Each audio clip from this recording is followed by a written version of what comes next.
Okay, I was trying to figure out what to do for another versus. I hit James Rolfe over at Cinemassacre.com of angry video game nerd fame, and he did a review of Freddy vs. Jason. At the end, he threw out a bunch of random verses.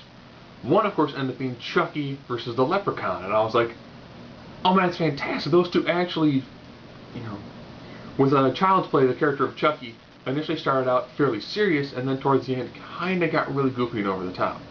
Leprechaun, same sort of deal. Like the first Leprechaun is pretty designed to be a horror movie, and then after a while, it's Leprechaun in the Hood, Leprechaun back in the Hood, Leprechaun in Space 2. So they kind of from being something more on the serious side to being kind of campy, cheesy, and ridiculously over the top. Now, of course, Chucky from Child's Play is actually a serial killer who casts a voodoo spell to put his body into a doll. The doll has to cast the voodoo spell onto a person to get out of the cycle of constantly being stuck in a doll. Where the Leprechaun is essentially just a leprechaun, and what happened is somebody stole his gold and he's trying to get his gold back. Sorry, my phone is vibrating. It's an alarm. Okay. So, might as well just get right to this. So what we're going to go with, as always, there's the 9 criteria. So we're now going to run through this. Intelligence.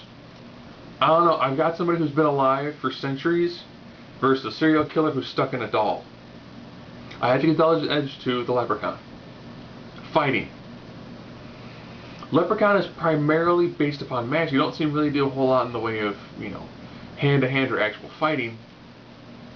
Versus a serial killer who's actually, fought off quite a few different people. I'll actually give fighting ability slightly to Chucky. This is just, raw, actual physical fighting skills. Strength. Chucky always had a problem trying to hold down a toddler and a child. No real superhuman strength. Fairly similar with the Leprechaun, but the Leprechaun, of course, could at least use some magic to augment themselves, so I'll give the Leprechaun the advantage when it comes to strength. Speed. Chucky is pretty much limited in the fact that he's made of plastic versus the living flesh of the Leprechaun. Now we're up to the invulnerability durability. Since Chucky is primarily made of plastic, he really doesn't recover that well. And anything you do to him will damage him. Versus Leprechaun, where if it's not cold iron or 4-leaf clover, it's not going to do anything to him. So I'll give durability and invulnerability to the Leprechaun. Okay, so now we're at energy projection. I have never seen Chucky really do anything at a distance. Versus a highly skilled magic user. Versatility. Chucky's a freaking doll. He's a doll.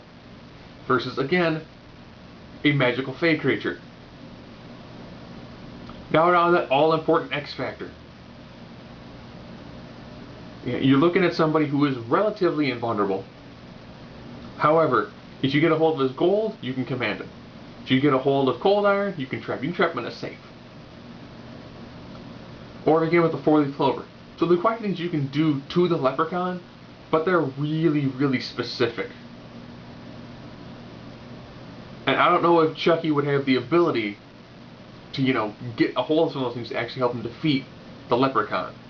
So I'll give the X Factor edge also to the Leprechaun. This is actually an 8-to-1.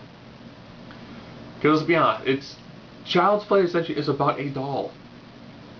And a doll versus a magical fey creature, I think the Leprechaun would probably toy with him for a while until he got tired. Then probably finish him off.